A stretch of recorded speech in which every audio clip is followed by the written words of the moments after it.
Assalamualaikum warahmatullahi wabarakatuh. Selamat pagi, salam sejahtera untuk kita semua. Pada yang terhormat Bapak Roni Sulistianto Lukai, SH, MH, selaku dosen penampu. Sebelum masuk materi, pertama-tama izinkan saya memperkenalkan diri saya. Nama saya Sungsan Yuga Edi Pratama, mahasiswa kelas Ilmu Hukum 2018A. Pada kesempatan pagi hari ini, saya akan mempresentasikan tentang dampak Omnibus Law terhadap masyarakat Indonesia. Yang pertama, pendahuluan. Latar belakang Indonesia dengan jumlah penduduk diperkirakan akan mencapai 269,6 juta jiwa pada tahun 2020, menempati urutan keempat dengan negara terbanyak penduduknya di dunia. Berdasarkan survei antar sensus atau SUPAS 2015, terdapat sekitar 81,2 juta keluarga di Indonesia, terdiri dari 61,75 juta keluarga dengan kepala keluarga laki-laki dan 19,45 juta keluarga dengan kepala keluarga perempuan. Namun jumlah rumah tangga hanya 66,2 juta, yang berarti dalam setiap rumah tangga terdapat 1,23 keluarga. 3,4 membangun 81,2 juta keluarga yang kuat, maka Indonesia akan menjadi negara yang sangat kuat. Strong families make strong nation.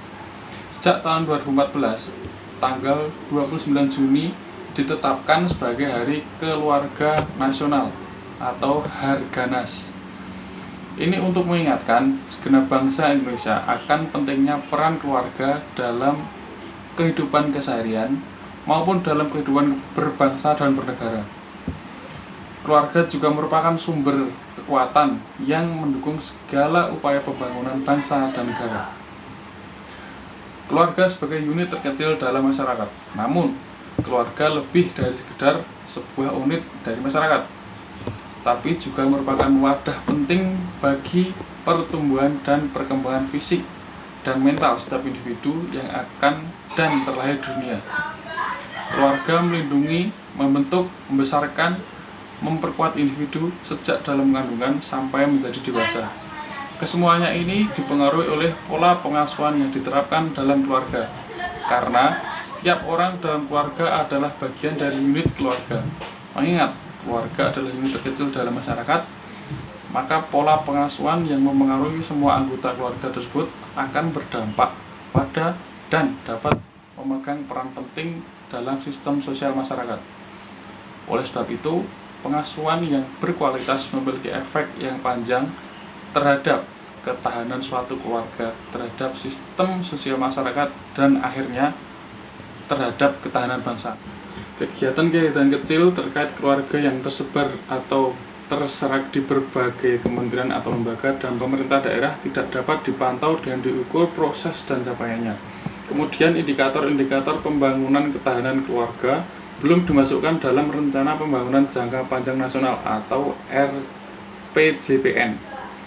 RPJMN dan Rencana Kerja Pemerintah Tahunan kesemuanya menjadi kelemahan dari perencanaan dan pelaksanaan pembangunan di Indonesia yang tidak menjadikan keluarga sebagai bagian utama dari pembangunan.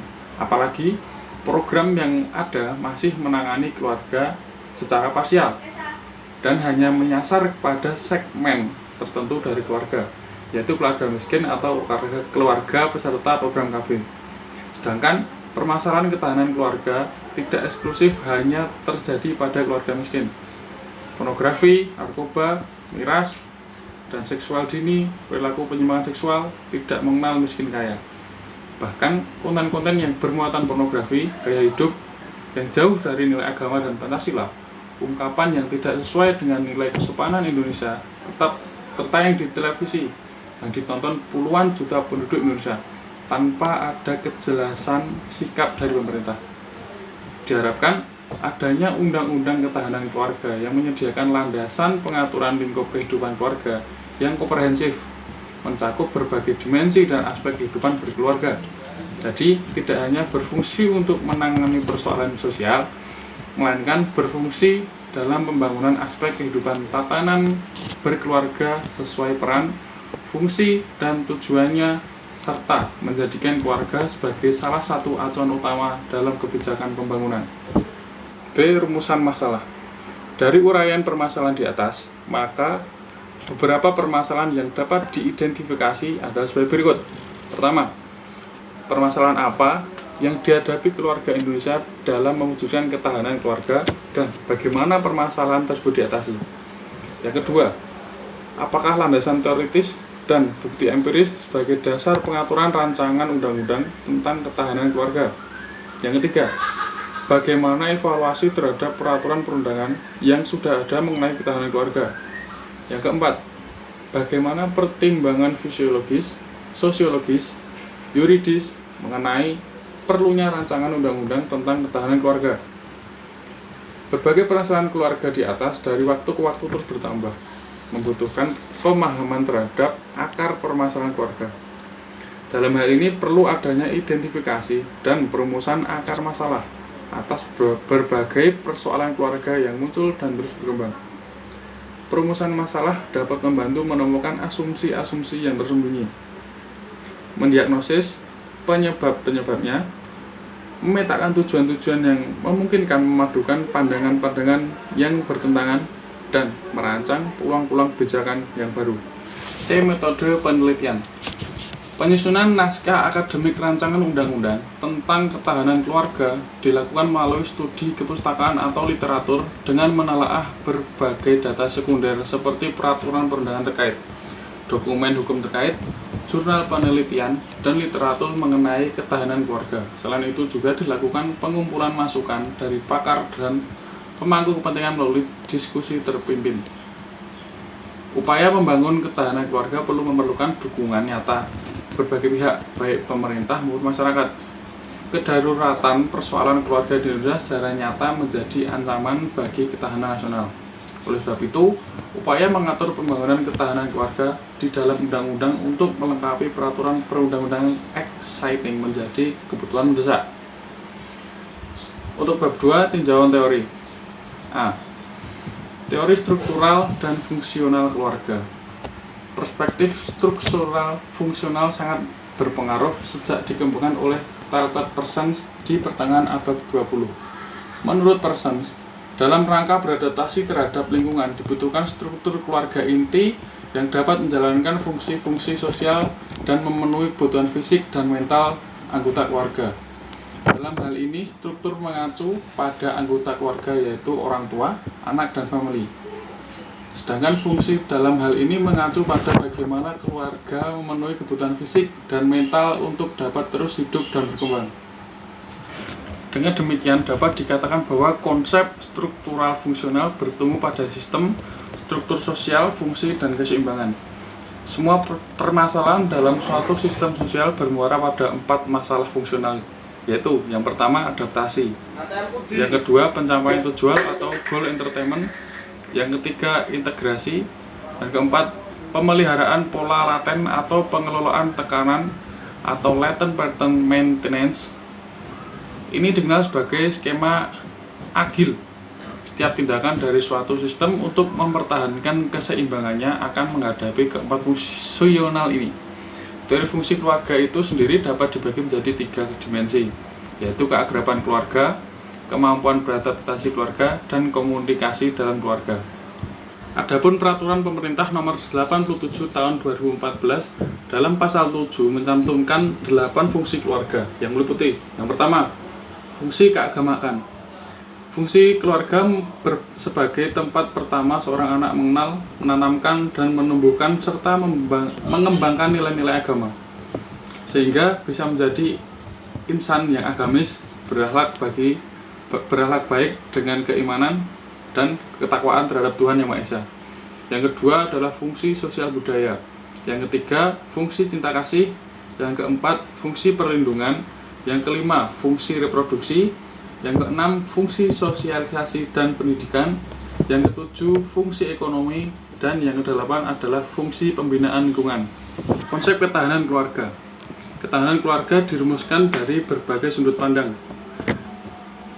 Krisan, Moore, dan Zil mereview setiap berbagai konsep tentang ketahanan keluarga dari rumusan berbagai ahli. Sunarti pada tahun 2001 kemudian menyimpulkan bahwa ketahanan keluarga dapat dirinci menjadi masukan atau input, proses, dan keluaran atau output. Input merupakan komponen awal atau modal, yaitu sumber daya keluarga. Sumber daya merupakan potensi keluarga untuk mencapai tujuan. Sumber daya ini sifatnya bisa fisik maupun non-fisik, termasuk sumber daya ekonomi, anggota keluarga, dan lingkungan sekitarnya. Proses meliputi dinamika dalam keluarga, termasuk permasalahan dalam keluarga yang dapat menimbulkan stres. Output meliputi kesejahteraan sosial dan psikologis. C. Kajian praktis empiris. Berdasarkan latar belakang permasalahan, diperlukan upaya kenegaraan untuk membuat regulasi yang kokoh dengan sasaran spesifik tentang ketahanan keluarga. Ketahanan keluarga dapat didefinisikan sebagai kemampuan keluarga dalam mengelola sumber daya yang dimiliki serta menanggulangi masalah yang dihadapi untuk dapat memenuhi kebutuhan fisik dan psikologi keluarga. Permasalahan yang dihadapi dari berbagai kebijakan pemerintah yang ada tentang keluarga masih bersifat sektoral dan belum menyeluruh. Hal ini berdampak pada praktek di lapangan yang mengindikasikan masih terdapat tumpang tindihnya praktik penyelenggaraan kenegaraan tentang keluarga dan kurang adanya sinergi program antar bidang pembangunan. Kajian empiris di Indonesia masih tergolong sangat terbatas dengan jumlah responden rata-rata yang kecil, sehingga perlu berhati-hati dalam menarik kesimpulan untuk tingkat nasional. Namun, kajian-kajian tersebut dapat disandingkan dengan sejumlah kajian serupa atau terkait di negara lain yang menggunakan label yang lebih besar, sehingga dapat saling menguatkan. Evaluasi dan analisis peraturan perundang-undangan terkait keluarga. Secara khusus, keluarga diatur hak-haknya dalam pasal 28 Undang-Undang Dasar Negara Republik Indonesia tahun 1945, yang secara garis besar negara memiliki kewajiban untuk memberikan perlindungan, dukungan, dan memberdayakan keluarga. Mengejawantahkan pengaturan di dalam UUD, maka lahir berbagai undang-undang yang terkait secara langsung maupun tidak langsung terkait dengan keluarga. Berbagai undang-undang yang telah hadir mengatur terkait dengan pembentukan keluarga melalui Undang-Undang 1 tahun 1974, mengatur tentang perlindungan terhadap keluarga atau anggota keluarga melalui Undang-Undang KDRT, Undang-Undang Perlindungan Anak, Undang-Undang Pornografi, Undang-Undang Penyiaran, Undang-Undang Fakir Miskin. Beberapa undang-undang mengatur dukungan dan pemberdayaan keluarga melalui Undang-Undang Perkembangan Penduduk dan Pembangunan Keluarga, Undang-Undang Pendidikan, Undang-Undang Kesehatan, Undang-Undang Sistem Jaminan Sosial, dan Undang-Undang Kesejahteraan Sosial. Landasan filosofis, sosiologis, dan yuridis. Yang pertama, landasan filosofis. Perumusan rancangan undang-undang tentang ketahanan keluarga mempertimbangkan pandangan hidup, kesadaran, dan cita hukum yang meliputi suasana kebatinan serta falsafah bangsa Indonesia yang bersumber dari Pancasila dan pembukaan Undang-Undang Dasar 1945. Sila kedua Pancasila, yaitu kemanusiaan yang adil dan beradab, merupakan landasan filosofis ketahanan keluarga.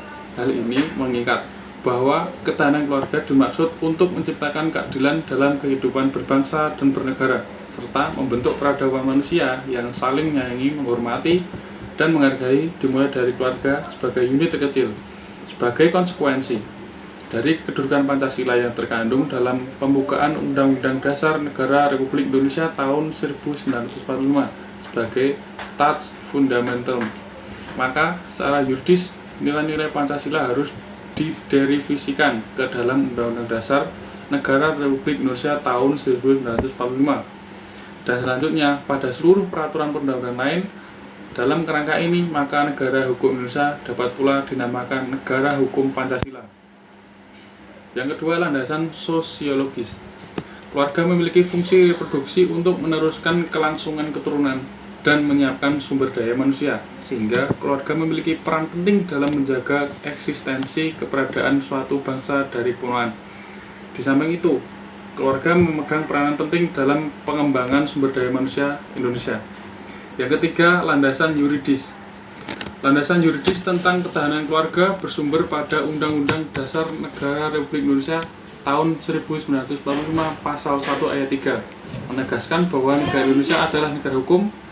Dalam pasal 20 diamanatkan Dewan Perwakilan Rakyat Indonesia memegang kekuasaan membentuk undang-undang yang kemudian dibahas bersama Presiden untuk mendapat persetujuan bersama. Bab 3 kesimpulan. Naskah akademik rancangan undang-undang tentang ketahanan keluarga ini berisi landasan filosofis, sosiologis, dan yuridis. Selain itu berisi paparan mengenai kajian teoretik, praktek empirik, asas-asas pengaturan ketahanan keluarga, dan uraian mengenai peraturan perundangan yang terkait dengan usulan pengaturan tersebut, yang menjadi dasar bagi usulan pengaturan atas tataran dan segala kegiatan dalam tatanan keluarga dalam bentuk paparan mengenai jangkauan, arah pengaturan, dan ruang lingkup materi muatan yang akan termuat dalam rancangan undang-undang tentang ketahanan keluarga.